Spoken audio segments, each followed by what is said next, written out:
اللهم صل وسلم وبارك على سيدنا محمد. ازيكم عاملين ايه؟ اهلا وسهلا بيكم في قناتي. اللي لسه ما اشتركش يشترك ويفعل الجرس عشان يوصلوا اي فيديو انا بنزله. والناس المشتركه اول ما تفتح الفيديو ما تنسوش اللايك، لان اللايك هو اللي بيدعم القناه. النهارده بقى بصدر فرخه واحد هنعمل كفته الفراخ او كفته الدجاج، من احلى انواع الكفته اللي ممكن تاكلوها. جربوها، الناس حتى اللي بتحب كفته اللحمه هتحب دي اكتر. بصوا، اول حاجه انا جبت بصله كده وبقدونس وفلفل، وهبتدي ان انا اضربهم ضرب ناعم، لازم يتضربوا يكونوا ناعمين خالص. حابين تصفوهم صفوهم، بس انا ما صفتهمش. وهبتدي بعد ما افرمهم كده كويس هفرم الفراخ كمان. الوجبه دي ممكن نعملها كذا حاجه منها. الفراخ المفرومه دي ممكن نعمل منها كفته، ممكن نعملها زي البانيه كده بس الموفر. بنضيف لها اضافات زي ما كنا عاملين قبل كده، حطينا البطاطس، ممكن نحط برغل، ممكن نحط حاجات كتيرة كتيرة. واحنا محتاجين الايام دي ان احنا نوفر كتير، الحاجات كلها بقت اسعارها غالية وربنا يرحم الناس. فحاولوا ان انتوا تدبروا شوية الامور، بحيث ان انتوا تعرفوا تمشوا حياتكم وتمشوا اموركم. هنا هنبتدي بقى نضرب كده ال البصل والفلفل والبقدونس، هنضرب كله كده مع بعضه. وبعد ما هنضربهم ضرب ناعم هبتدي ان انا انزلهم كده في طبق، واضرب الفراخ برضو افرمها كويس. هنبتدي بقى نفضي كل الخليط ده، وبعدين نفرم الفراخ. طبعا دي البهارات اللي احنا هنستخدمها، هنشوف دلوقتي هنحط ايه.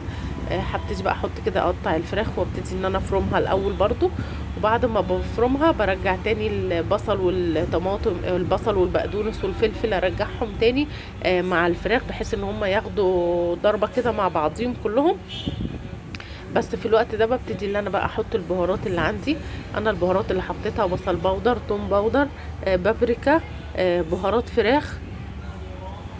حطيت شوية اللي هو الفيجيتار.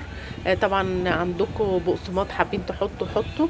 انا حطيت شوية فيجيتار. هبتدي كده، بصوا اهي الفراخ اتفرمت عندي كويس. هبتدي بقى انزل بالبقدونس والفلفل والبصل كده يتفرموا، بحيث ان كله يتجانس مع بعضه. بس في الخطوه دي بقى هبتدي ان انا احط البهارات معاها، بحيث ان تبقى كلها متقلبه حاجه واحده. البهارات ما تبقاش محتاجه ان هي تتعجن تاني.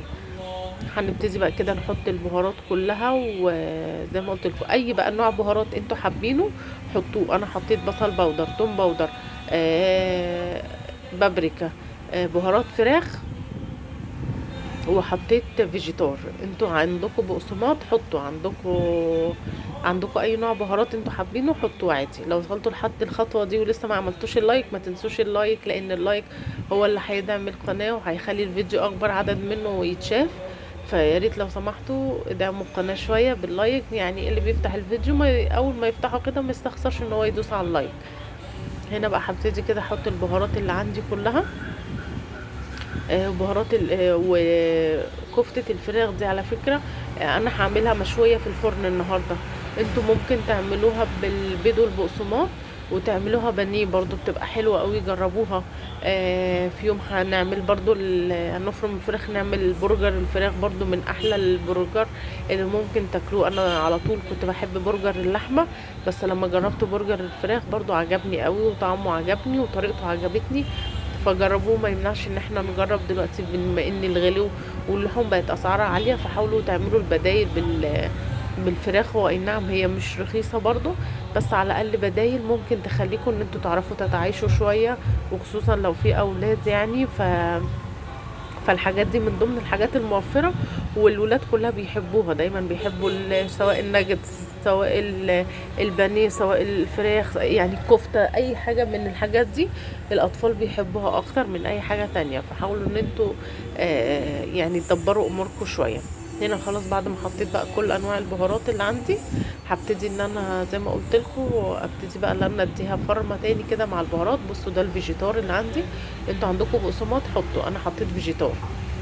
هنبتدي بقى كده نفرم كله مع بعضه، وبعدين نبتدي نشكلها. اهم حاجه تكون ايدينا فيها زيت.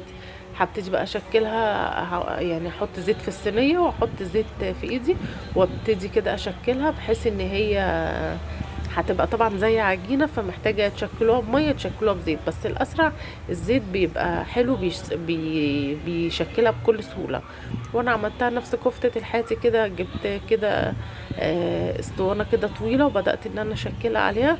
زي ما قلت لكم، عايزين تعملوها زي كفتة المبططة عادي اعملوها، بس الافضل ان انتوا تعملوها يعني فيها من نص فراغ، بحيث ان هي ما تبقاش مكتومة.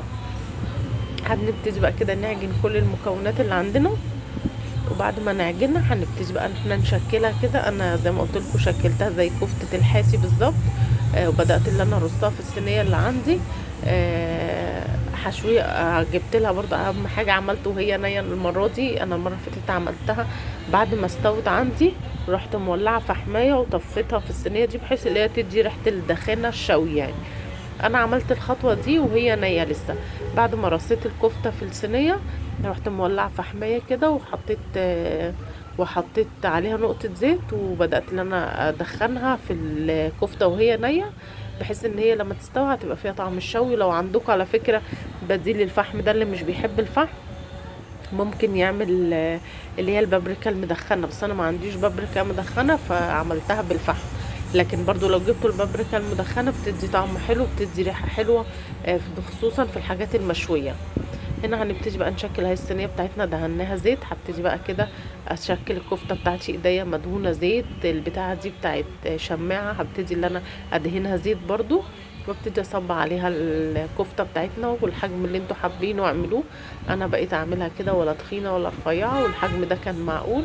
هبتدي بقى ارصها في الصينية بتاعتي، واطفي فيها الفحمية زي ما انتوا زي ما هتشوفوا دلوقتي. والمقطع للاسف، المقطع اللي هي الكفته استوت فيه ده اتقطع. بس انا حبيت ان انا اديكم الفكره، وجربوا مش هتخسروا حاجه. ما تقولوش لا دي مش حلوه غير لما تجربوا الحاجه. في حاجات كتيره ما كانتش في ثقافتنا، بس احنا لما يعني الواحد لما بيجرب الحاجه بيحبها اكتر من ان هو يشوفها بس كده من بعيد وما يجربش الطعم. لا، جربوا الطعم هتعجبكم، خصوصا الحاجات دي هتبقى موفرة. لو زودتوا برغل ولا زودتوا بقسماط وعملتوها هتدي كمية كبيرة، ممكن تعملوا للولاد السندوتشات، يبقى حاجة من ضمن برضو التفريزات والتوفيرات شوية عن الجبنات، لان الجبنات كلها بقت اسعارها عالية. فمش ما فيهاش حاجة ان انتوا تعملوا الكفتة الفراخ دي وتعملوا لهم سندوتشات منها للمدارس. والله الحاجات دي بقت كلها محصلة بعضها دلوقتي، سواء الفراخ زيها زي الجبنة، الأسعار كلها بقت عالية. فدبروا أموركم وغيروا لولادكم، وربنا يعين الجميع يا رب. وإن شاء الله نعمل فيديوهات كده موفرة. اهو بصوا دي الكمية اللي طلعت عندي من صدر واحد، وأنا مش عاملة كفتة رفيعة، عاملاها حلوة تخينة.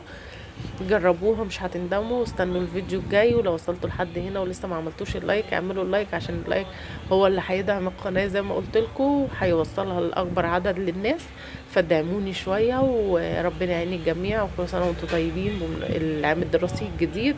واستنوا فيديوهات كتيرة زي دي كده موفرة. مع السلامة.